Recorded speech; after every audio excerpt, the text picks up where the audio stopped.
incredible how after all these years, Forza has been so consistently successful. Along with tens of millions of copies sold across games, it's also critically acclaimed across its many entries. However, much of that recent success is due to Playground Games and Forza Horizon, which achieved high standards in almost all aspects. The game that started it all, Forza Motorsport, has been missing in action since 2017, with the controversial but still very good 7th iteration. In addition to supporting Forza Motorsport 7, Turn 10 Studios went back to the drawing board. It didn't just ignore the troublesome aspects like the prize crates or the boosters, but looked at how to evolve the series systems, from the racing itself to the progression and what it's all about. To that end, it's apt that Forza Motorsport doesn't have a number to signal a continuation of the old. It's a new start that captures the magic of racing while polishing it to an insane degree. The result is one of the best games in the series, a stellar racing game in its own right, a compelling sequel that new and returning players should indulge in. The list goes on. This may or may not have been expected, but I didn't think I would vibe with so much of what the reboot offered. Perhaps the biggest appeal is its focus. Don't get me wrong, I like driving around Mexico in Forza Horizon 5, entering a sandstorm, indulging in some street races, and careening through billboards while earning skill points. Forza Motorsport, on the other hand, is about racing. Grounded, tense, exhilarating, and containing all the minutiae which has defined its namesake. Things will immediately feel familiar upon entering a race. You have the usual pre-race tuning, with an option to reduce your overall fuel for improved handling and acceleration. Take your starting position with other players, gun it on one, follow the racing line, and hit rewind after making a mistake. Forza Motorsport seems so simple at first, and so typically Forza. No quick hacks or vehicular combat, some of you may say. Well, at least it's on Game Pass.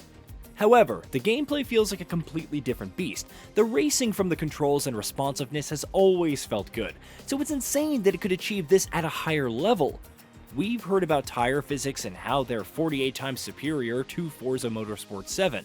When you're hitting those curves, in slight danger of going off track, you can hear and feel the deformations. As a race wears on, so do your tires. It may not be so obvious after a lap or two, but 4 or 5 laps in, you begin to feel your grip and handling affected, depending on the tire type, of course. You feel and hear the paint scraping when pressing against other cars and the loss of control that comes after taking a solid collision.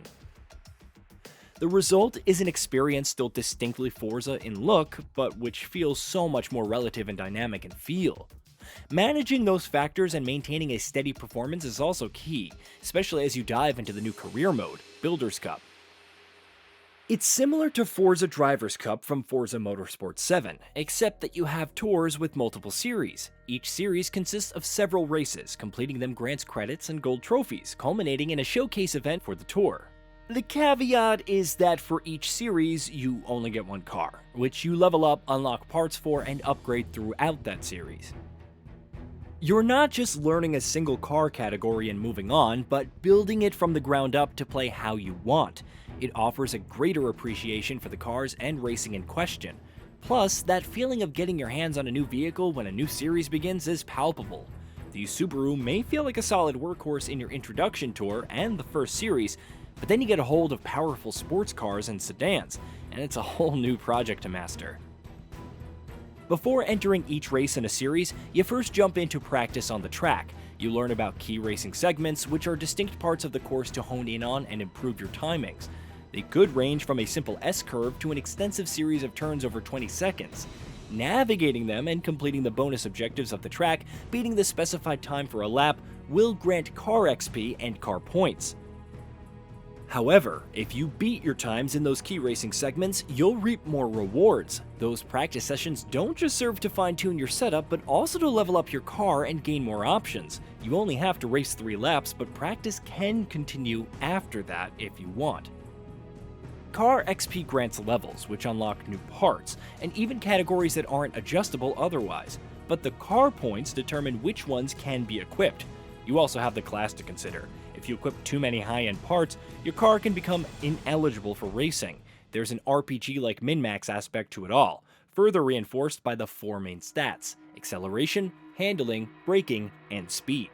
Increasing or decreasing one will impact the others in different ways. It may seem like a good idea to increase your speed and acceleration, but if your handling is not manageable, you're rocketing down a track with barely any control. Good for straights, not so much for cornering.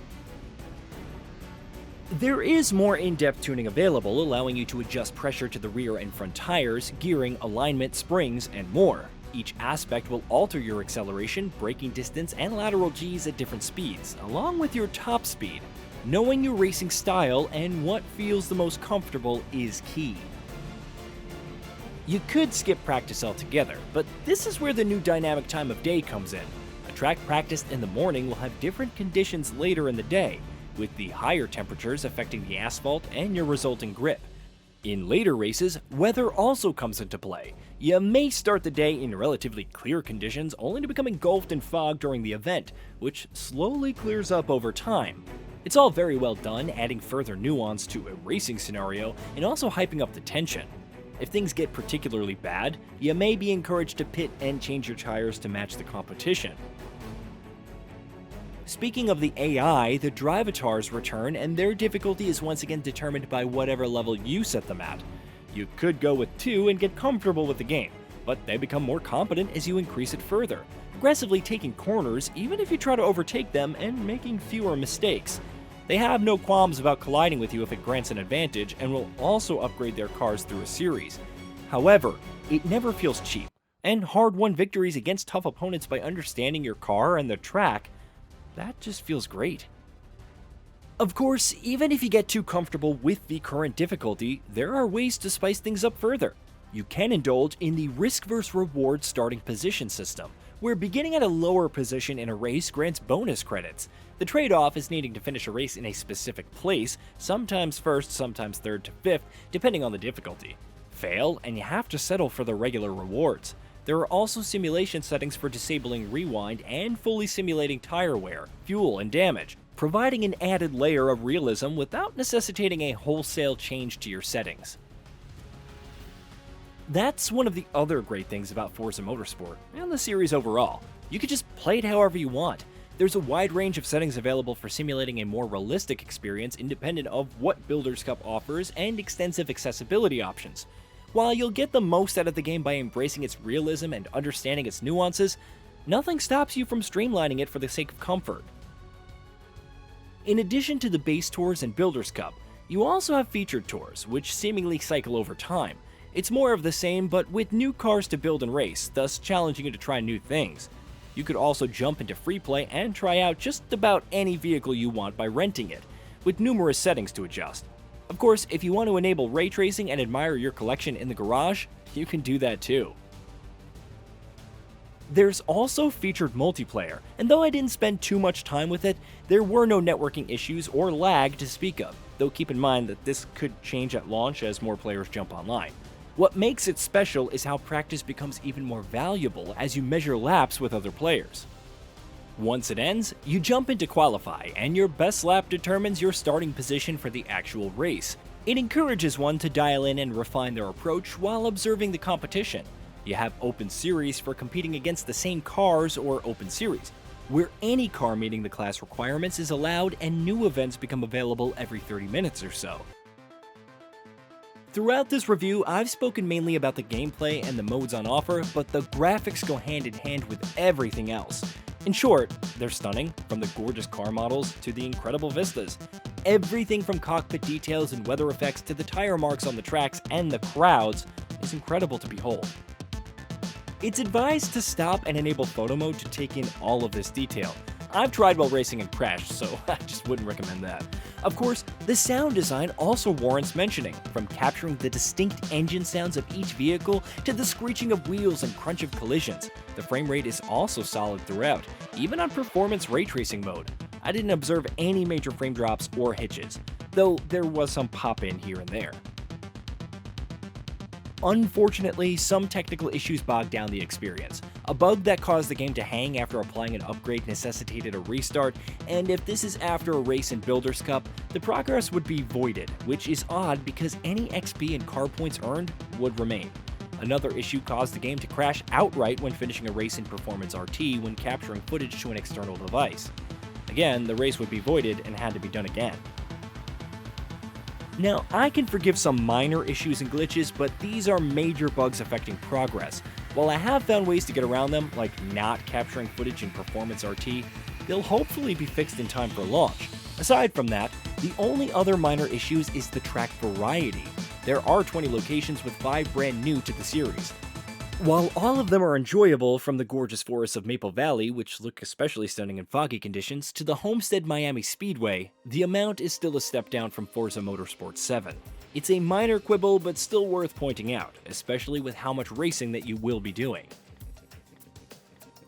There is a way to go with the track variety, though new tracks are already confirmed to arrive soon post-launch, and I'm interested to see how Turn 10 Studios builds on the featured multiplayer and Builders Cup in the future. However, for the time being, Forza Motorsport is an incredible game. It's simultaneously a fresh new start for the series and an incredible evolution of its best aspects. The sheer level of polish to its gameplay and presentation is something to behold, while its racing is some of the very best in the genre. Hey, did you know that we at GamingBolt upload new videos every day? Stick around, drop a like, subscribe, and hit that bell, and let us know what kind of content you'd like to see in the future with a comment below.